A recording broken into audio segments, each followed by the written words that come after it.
Hello everyone, it's been a long while since I posted a video here, now partially because I went on a vacation with my family and partially because Baldur's Gate 3 came out and it completely just consumed and took over my life. But all that is done, my batteries are full and I'm just ready to get back to making and posting more videos on YouTube. Now, I'm going to make a nice and easy start with a relaxing PC build using a bunch of ASUS ROG products. I already did a similar tough gaming build before, which was more aimed at people that want decent value for their money, but there are also a lot of you out there that just want the most high-end, the most RGB and most over-the-top hardware, or you just want the most eye-catching PC that will definitely turn some heads around, which is what I will try to do today with a bunch of ROG stuff. So let's see what parts I gathered for this video, let's make a PC, and let's see what kind of a performance you can expect from it. Let's begin. The basis of this build is going to be this massive ROG Hyperion case.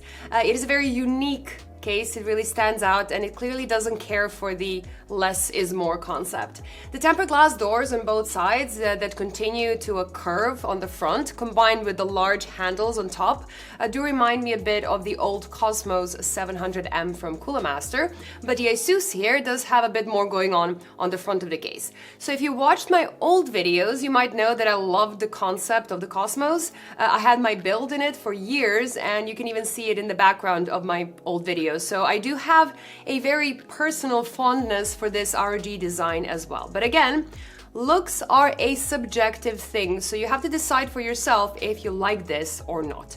But its build quality is not something that falls into the subjective category, and it is built really well. The handles and the chassis are completely made of metal. You get beautiful and thick brushed aluminum parts on the top, front and bottom. The tempered glass doors are thick and heavy with properly offset hinges, so you can easily put them back on once you've taken them off. There are very few plastic parts that couldn't be avoided, and the finish is done really well with no visible gaps, no sharp edges, no loosely fitted parts, and no other inconsistencies that I could see. There is plenty of space on the inside for pretty much any build you have in mind, and there is plenty of space in the back for easy cable management, as well as a plastic cover so you don't see the cables through the glass side panel. For the motherboard, I'll be using this ROG Strix X670E Gaming with a Ryzen 9 7950 X3D processor in it. Now, the 7950 X3D is a 16-core 32-thread CPU that is a very strong option for any gaming build because it comes with a big chunk of AMD 3D V-cache that can really up the gaming performance specifically. But this CPU is also very strong for productivity as well, so this is a great choice for people that want the best of both worlds. The motherboard is more or less a typical ROG Strix board that fits the gray-black color scheme of the case, but it is not just about the looks.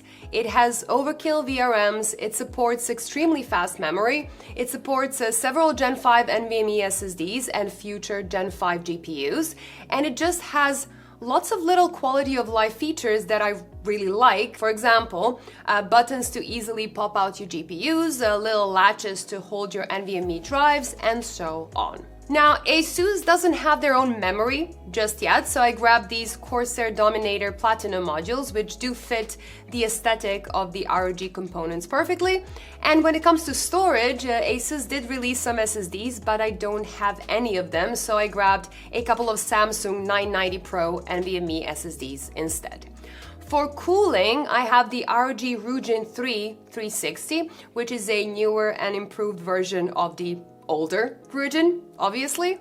The display has better colors, it can run at 60 FPS, and it supports video files up to 32 megabytes in size. So you can display various default logos, you can make your own custom videos or images, or you can just go the more classical route and display some useful information instead, like CPU or GPU temps, for example. The fans are now magnetic, so instead of having a bunch of cables coming from each fan, you just need to click the fans to each other, like this, and then click a single cable on the end to connect them to your motherboard. You can do this on whichever side fits your build better. And of course, I have an ROG Strix GPU. It is an RTX 4080 that doesn't really need that much introduction, to be honest. It is a massive card with a bunch of RGB, and while it might not always work in smaller cases, it definitely fills the space nicely, and it helps the overall look and feel when you use it in a large tower case like this one.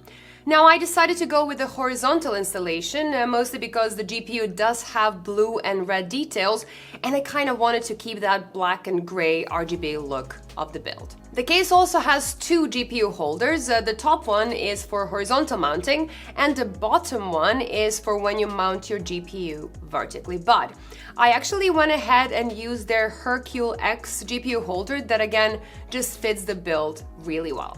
To power all this up, I used the 1000 watt ASUS Thor power supply. And I think it turned out really well. Now, the whole building process was really straightforward because it is a large case, so you have plenty of space to work in. But let's see how this build performs. Now, the 7950 X3D and the RTX 4080 do really well together.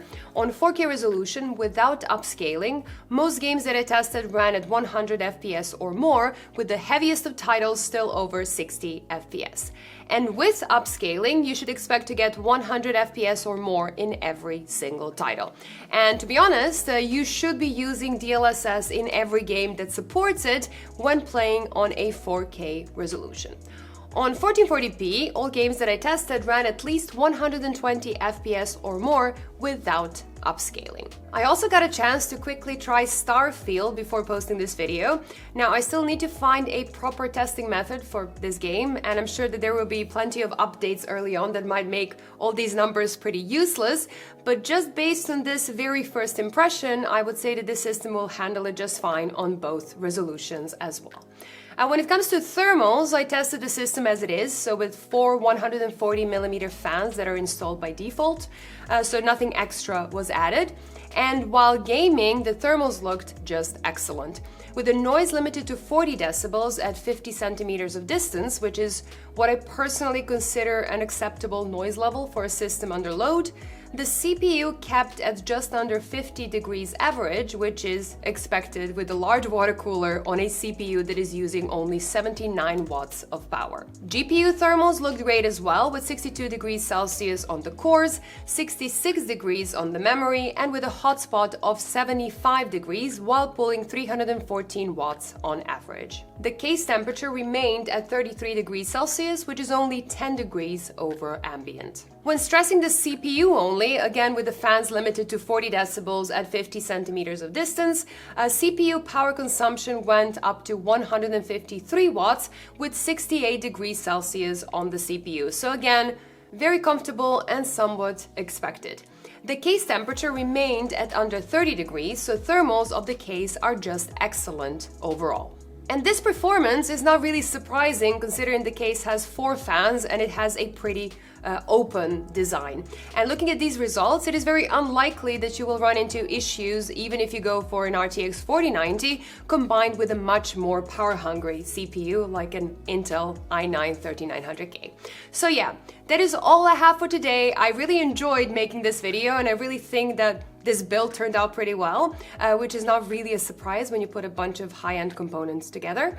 If you want to know the exact products that I use for this video, I will leave a full list in the description down below, so you can go ahead and check it out.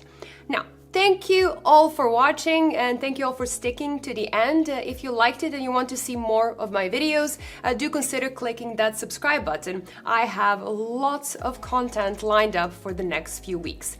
And last but definitely not the least, kudos to ASUS for sponsoring this video and for sending out some of the parts that I was missing. Now, I'm gonna go and check what my Ranger is doing in Baldur's Gate 3, and I will see you all in my next video. Bye guys!